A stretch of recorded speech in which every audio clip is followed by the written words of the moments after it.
Miss ko yung ganong setup ng Vios ko na yun dati. White na TE37. Linis eh.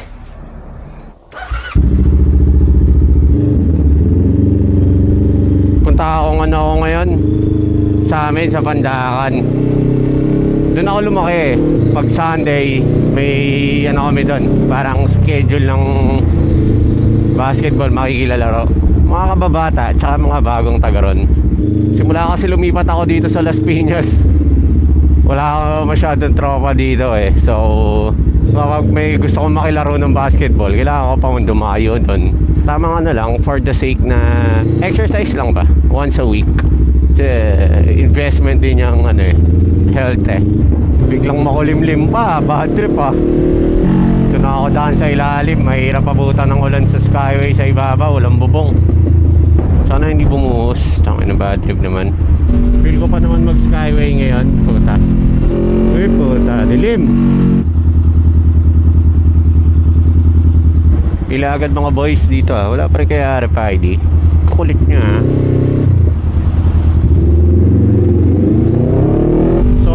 Welcome sa channel. Actually long time overdue na to eh. Previously kasi nahilig lang sa big bike, tapos eventually kumuha ng camera para for the sake na recording lang ng mga ride, kasi parang sarap lang sa feeling ng pinapanood eh.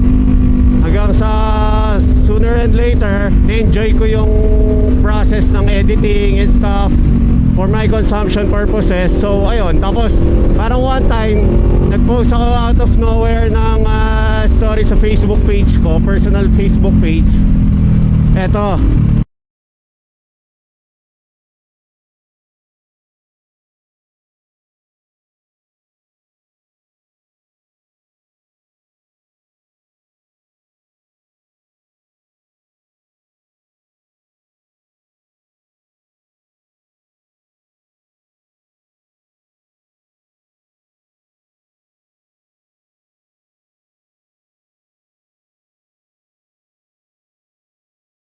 in summary, sabi ko lang dyan sa story na yan, makakuha lang ako ng 2 haha-react.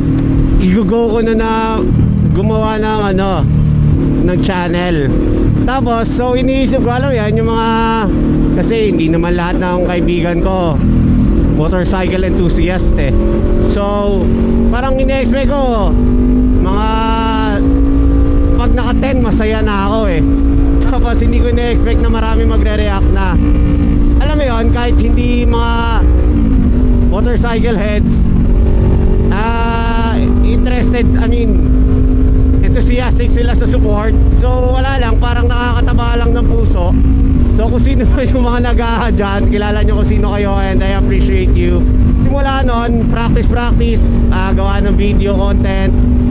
Meron akong channel na ina-uploadan para, alam mo yun, makita ko kung ano yung quality final tingin sa iba't ibang device, audio, etc. Mga ganong stuff. Ayun, hanggang sa kaka-practice, pumino ng pumino. Hindi pa ganun ka-perfect kagaya ng mga professional na matagal nang gumagawa ng ganito. Pero I'm getting there. Yun nga yung purpose ng practice eh. Hindi para ma-perfect mo, kundi para maging better ka sa last time na ginawa mo. So doon sa mga tao na nag-react doon sa story ko na yun, parang sabi ko sa sarili ko, I owe it to them.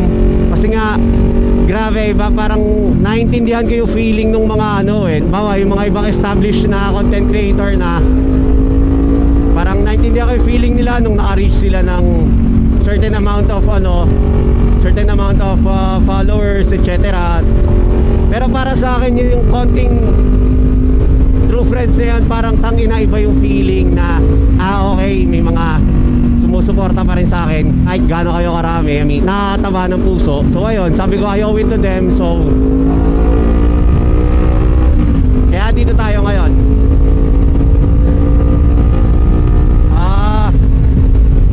Yung name ng channel, Masoy from the Visor, basically yan eh, pretty much self-explanatory. Parang it's just about me narrating stuff. Well, hanggat maaari motorcycle motorcycle related. Mga sabihin natin 80% motorcycle related, 20% anything about the sun.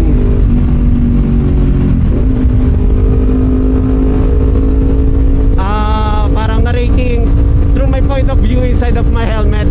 Short intro about me. Ako nga pala si Masoy, sa mga hindi nakakilala sa akin. Mga nakakilala sa akin, bakit pa ako magpapakilala sa inyo? Short narrative, father of two, husband of one. Tangina, yayariin tayo pag may ibang number yon. By technical background, I'm a graduate of tapos ako ng mechanical engineering, and I did practice it quite a while.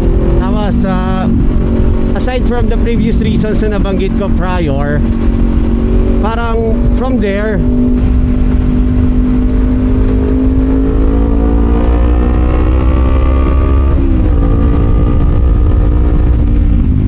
shit, maulan na, naibuhos yun, nice. Abot ako ilalim ng Osmeña ng may bubong ulit.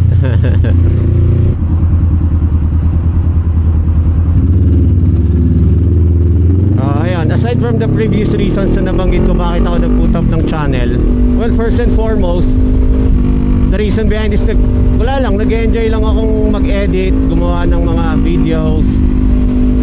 Tapos, I mean, alam mo yun, i-archive mo sa isang lugar na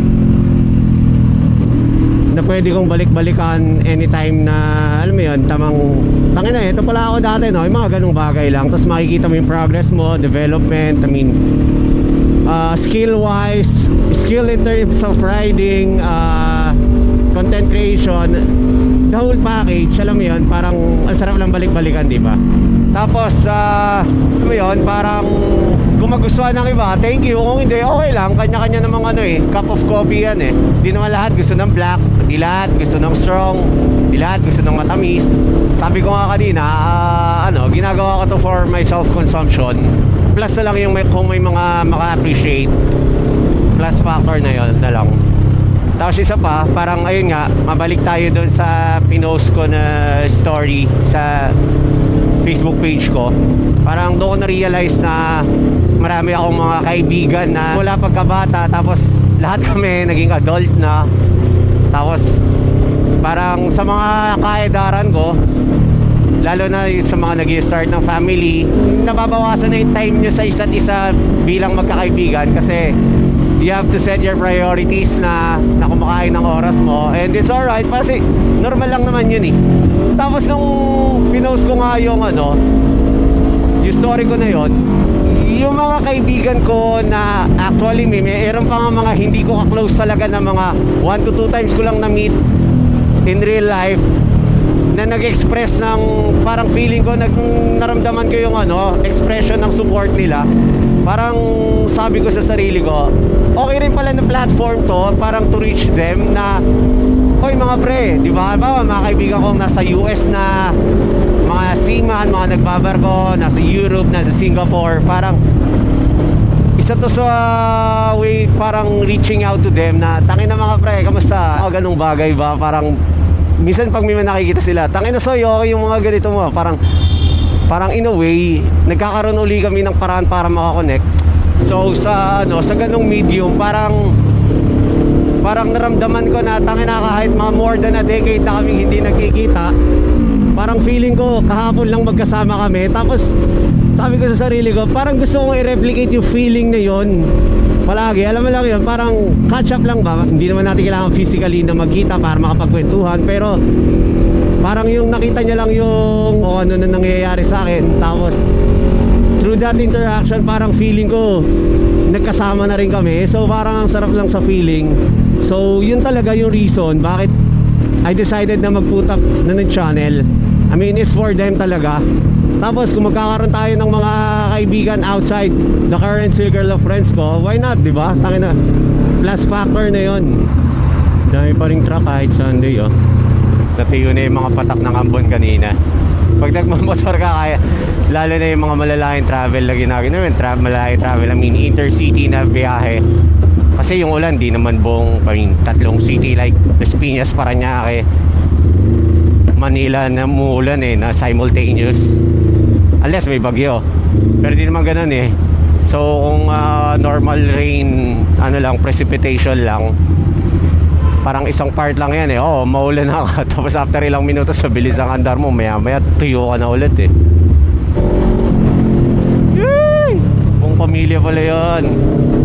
Oo nga no, parang tangina, all throughout na itong Quirino Ave na to, walang pedestrian. Puta, ang layo nang iikutin mo. From Zamora pedestrian, kung susunod ka talaga ng tama, pupunta ka pa ng Pedro Hill, ganun kalayo, ganun ka shitty yung urban planning. Well anyway, darating din tayo doon. Sana lang mas maaga-aga. Gutom na ako, puta. Wala, nagmerienda muna ako. Ayoko naman kumakain bago maglaro kasi bigat sa tiyan. Galit ang mga bata eh. Kakatuwa eh. Kung hindi lang nakakairita sa mga matatanda, sarap pagbigyan ng mga bata eh. Meron daming kahit sa Las Piñas, daming nagpa-practice ng mga Marjoret. So yun, etong bayan ng Pandakan, Manila, dito talaga ako lumaki. So on a weekly basis, binabiyahe ko to palagi para makapag-basketball. Kasi wala akong barkada dito sa Las Piñas, wala akong kalaro, wala akong kakilala. Meron mga kaming court sa village, magandang court. Pero wala namang kalaro, wala namang kakilala. Pero okay rin naman bumalik-balik dito kasi alam mo yan, parang hindi napapatagal yung pagkawala mo kahit matagal na ako wala dito. Hindi naman matagal, mga ano ba, 4 years? Siri ko kaya lalaro. Ito na, dito na, tuloy ko na lang uli mamaya.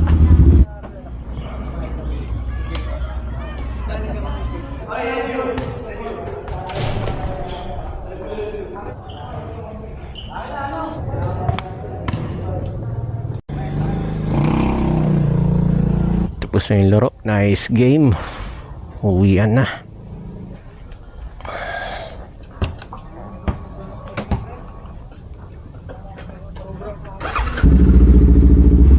Solve. Hindi massage yung katawan ko ngayon. Mambon pa. Uy! Solid!